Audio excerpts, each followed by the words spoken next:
নমস্কার, আমি শিবানী শেখাওয়াত। আমি অ্যাপোলো উইমেন্স হাসপাতাল, চেন্নাইয়ে একজন সিনিয়র কনসালট্যান্ট, অবস্টেট্রিশিয়ান এবং গাইনোকোলজিস্ট। আজ চলুন আমরা পেরিমেনোপজ এবং এটি মোকাবিলার ব্যবস্থাপনা কৌশল নিয়ে কথা বলি। পেরিমেনোপজ হলো মেনোপজের আগের একটি পরিবর্তনের সময়কাল এবং এটি 1-2 বছর থেকে শুরু করে 5-7 বছর পর্যন্ত হতে পারে, যা ব্যক্তিভেদে ভিন্ন। কিছু মানুষ এই সময়ে হরমোনাল পরিবর্তনের কারণে অনেক মুড সুইং বা মনের ওঠানামা অনুভব করতে পারেন। এই সময়ে হট ফ্ল্যাশ বা হঠাৎ গরম অনুভব হওয়া আসতে পারে। মহিলাদের মধ্যে মূত্রনালীর সংক্রমণও হতে পারে। এছাড়াও এই সময়ে নতুন করে হরমোনজনিত সমস্যা, থাইরয়েডের সমস্যা ধরা পড়া এবং ওজন বৃদ্ধি এসবও অনেকের জন্য উদ্বেগের কারণ হয়ে দাঁড়ায়। এই সমস্যাগুলোর অনেকটাই বা বেশিরভাগটাই ভালো জীবনযাপনের পরিবর্তনের মাধ্যমে সামলানো যায়। জীবনযাপনের পরিবর্তন বলতে আমি প্রথমেই ডায়েট বা খাদ্যাভ্যাসের কথা বলবো। তাই সুষম, পুষ্টিকর ও স্বাস্থ্যকর খাবার খাওয়া খুবই গুরুত্বপূর্ণ এবং তার চেয়েও বেশি গুরুত্বপূর্ণ হলো কিছু খাবার না খাওয়া, যেমন প্রসেসড ফুড, অতিরিক্ত তেলযুক্ত খাবার, অতিরিক্ত মশলাযুক্ত খাবার কিংবা যেসব খাবারে প্রচুর প্রিজারভেটিভ থাকে। আমরা আমাদের খাদ্য তালিকায় প্রচুর পরিমাণে সদ্য রান্না করা খাবার, প্রচুর শাকসবজি ও ফলমূল রাখার চেষ্টা করি।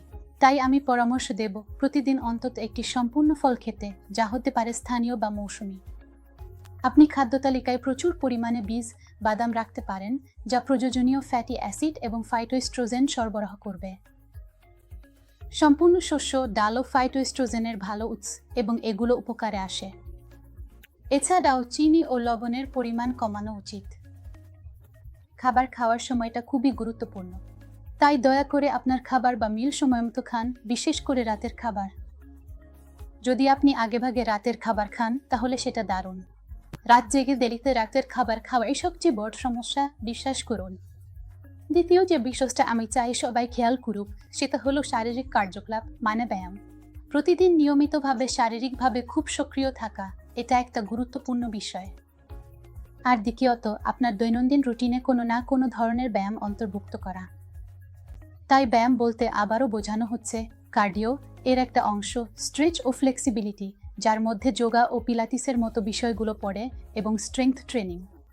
জিমে ছোট ছোট ওজন তুললেও অনেক উপকার হয়, বিশেষ করে পেরিমেনোপজ ও মেনোপজের সময়। এটা আপনার পেশির ভর বজায় রাখতে সাহায্য করে এবং আপনার হাড়ের খনিজ ঘনত্ব ধরে রাখতে সহায়তা করে। আর তৃতীয় অংশ হলো ভালো একটা রুটিন মেনে চলা, সময়মতো ঘুমানো, নিজেকে 6 থেকে 8 ঘন্টা ভালো ঘুম দেওয়া, আর শুধু দিনের বেলা ঘুমিয়ে নেওয়া নয়। এর পাশাপাশি যদি আমরা কিছু ব্যবস্থাপনা কৌশল অন্তর্ভুক্ত করতে পারি, যেমন আমাদের খাদ্যাভ্যাস ও জীবন থেকে স্ট্রেসের ঝুঁকি কমানোর উপায়, তাহলে সেটা দারুণ হবে।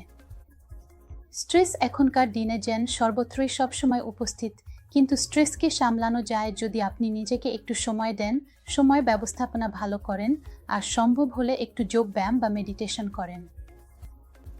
এগুলো সত্যিই কাজ করে।